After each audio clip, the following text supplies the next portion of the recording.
What up, YouTube? PJ here. That's Dawg Nation. Thanks for tuning in. If you're new to the channel, you know what to do. Please take that time, hit that subscribe, hit that like, and hit that notification bell. Good morning to you all. Dropping another quick video. We're going to get into the 2022 NFL Draft with the Cleveland Browns on what I think they should do with that 13th pick. And I'm going to give you a little more input on what I think they should try to do. A couple different scenarios. But before I get into that, I have a little something to throw out there. And, you know, it kills me. All right. Last night, I went over to the Bleacher Report, you know, the app on your phone. Went over there, went to the Cleveland Browns community. I go over there every now and then, you know, shoot the shit with fellow Browns fans. But guess what? I'm over there. I decide, you know, listen, maybe I can get some followers on my new YouTube channel. Get some. So I said, yo, fellow Browns fans, you want to check out our Cleveland Browns YouTube channel? Go check it out, Dawg Nation, exclamation point. And, you know, go subscribe, whatever. All right? Well, I had one guy, he must have went and checked it out, came back, threw me a message on the Bleacher Report, cracking jokes, bringing my mother involved into it, having, you know, about my camera, and I'm sitting in a truck making content. And are you serious? How old are you? You're bringing my mother involved? I mean, crossing the line. That's just crossing the line. Like, what?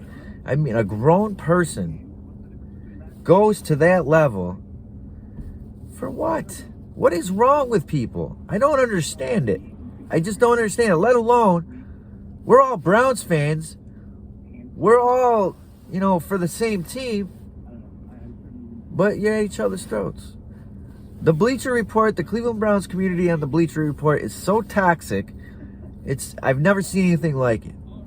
All right? And a lot of it stems from Baker Mayfield. If you're with Baker, they're at your throats. They're doing everything. They're violating you in every which way possible. I've seen people, death threats pretty much. I've seen that. I've seen just the worst profanity coming out of your mouth that you wouldn't want your daughter talking like, or your child talking like, or anything like that. It blows my mind, these grown-ass people treating each other like that when we're all supporting the same team, and it comes to that level. It blows my mind. It really, really does. So yeah, which he's, you know, sitting there ripping on me because I'm making videos from inside my pickup truck, this, that, and the third. Let me get something straight here. I've already mentioned, I've already had a YouTube channel. All right, pretty successful. I had a YouTube channel in the thousands. All right, and I wanted to try something different. You know, my love is the Cleveland Browns, so I decided, you know, my last YouTube channel, I did it for 4 years, so I wanted to move in a different direction because that channel actually took off accidentally, and I ran with it for almost 4 years. So I've always wanted to, you know, start up a channel and do what I can, and so I can have a channel to talk about the Cleveland Browns. All right, a basic channel. I have the fancy camera, I had the fancy microphone, I had the fancy green room, you know, green screen and all that. I don't need all that. Why do you need all that to talk about, you know, a subject on a YouTube platform? Why do you need all that? It's how you present yourself. It's what you're talking about that draws the interest to people. All right? Yeah, it's going to take me a while to get them views up and subscribers up and likes and all that stuff. It's going to take time. But I can guarantee you subscribe to my channel, you will not be disappointed. I promise you that. If this really takes off, big things are going to happen. I had, you know, on my other YouTube channel, I was selling merch. I had t-shirts. I had all that out there. All right? And I want to kind of lean this way and do the same thing eventually. All right? I'm not in it for the money. That is definitely not the case. I'm in it because I love talking about Cleveland Browns football. So anyway, let's get into this. Got a few more minutes. We're going to talk about the Cleveland Browns and the 2022 NFL Draft. All right? We are sitting at pick number 13. Pick number 13. All right? Not a bad pick. Not a bad spot to be in because Cleveland can do... Listen, I see a lot of mock drafts, them talking about us going to grab a defensive end. I seen mock drafts, us drafting Malik Willis at number 13. I've seen mock drafts as us taking every damn wide receiver that's in the top 3 there. All right. My opinion is I do not want Malik Willis. I really do not, because he's a project, even though he's going in the first round. This quarterback class is not that good at all, for one. And yeah, he could pan out to be special. He's got all the talent in the world. He's got all the tools in the world. But we're not in the predicament right now to draft a quarterback and groom him. All right? And if you draft this quarterback, what do you think is going to do to Baker Mayfield? Not good. You're just causing friction in that room. More drama. So if it was up to me, what I would do is I would keep Baker, write him out for his 5th-year option, see what a healthy Baker looks like. This is his last shot. He's had 2 decent seasons. He's had 2 bad seasons, all right? Now let's see what he does in his 5th year, all right? I think he's going to come back. I think he's going to be all right. And I think the Cleveland Browns are going to set him up to have success, all right? Yeah, we're going to have to overpay probably wide receivers to come to Cleveland, blah, blah, blah, blah, and all that. But I think what we have to do is to, at number 13, get the best damn receiver that's on the board. All right, my opinion, I'm a toss-up between Treylon Burks and Garrett Wilson. All right, I watched a lot of tape on the two. All right, Drake London, I don't know. There's just something that worries me about him. He's 6'5". He's kind of got to put on some weight. I don't know. He's good with those 50-50 balls, but listen, we need somebody that can get separation. That's my opinion. Separation on this team with Baker Mayfield is key. All right. And one thing I noticed watching those highlights with Garrett Wilson, that is the thing that stood out to me, was the kid can get separation. Every highlight I watched, the main thing that stuck out, the kid had separation on every play. Pretty much every play I watched, the kid had separation. Now that's special. And that's what we need. Separation. Treylon Burks, I will not be disappointed if we draft him either. The kid, I seen he can get separation, a lot of yards, runs after, yak yards after the catch. I seen a lot of that with him, and he goes up and gets something. He's got a little bit of everything inside, with his play. So I will not be disappointed either or. Those are the two I'm interested in. If we get Drake London, it's going to be, let's see what happens in my book.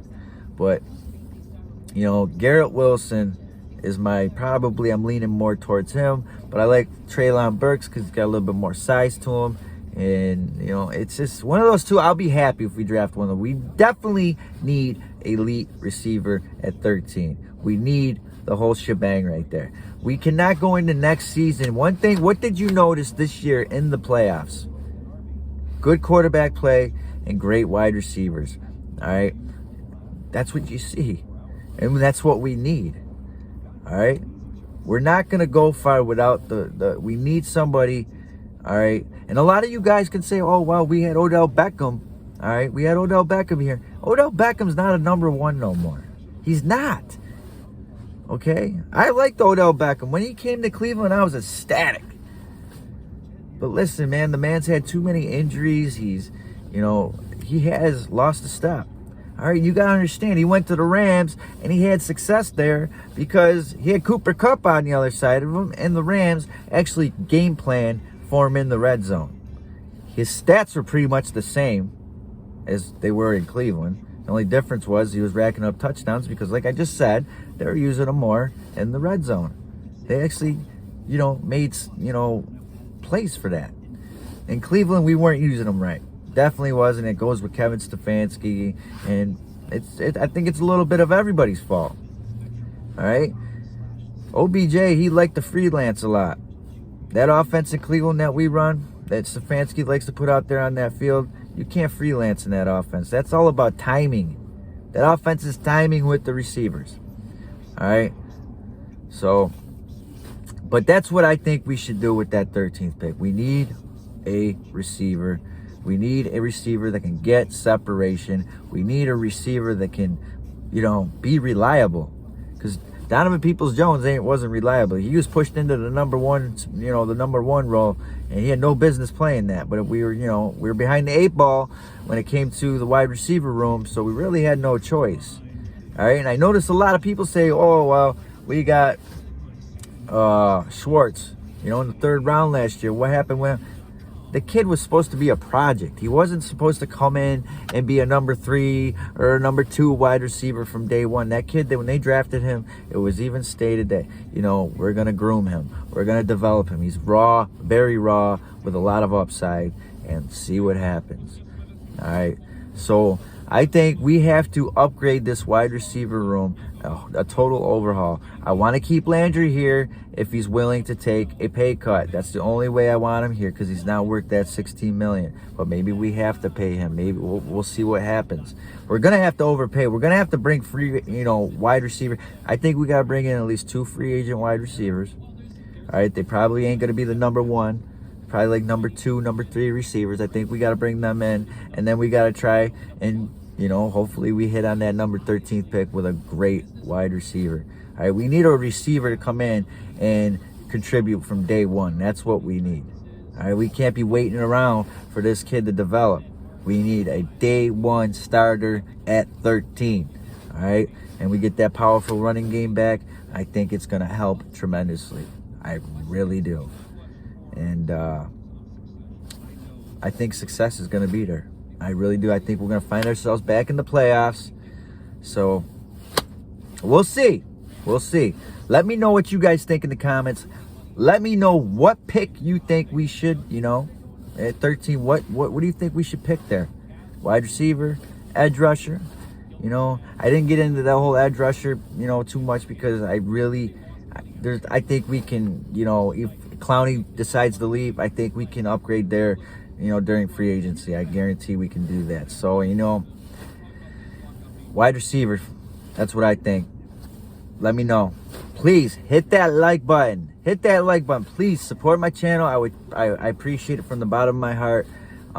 It means a lot to me. Hopefully we can take off with this channel together, build a family here. We're gonna talk Browns football all the time, and I ain't gonna give up. It's probably gonna take me a little while to get them views up, to get those subs up, but guess what, it's not all about that. I enjoy putting content out there. I hope you guys like it, and please join the family. Everybody stay safe, God bless, and stay COVID free. Yeah.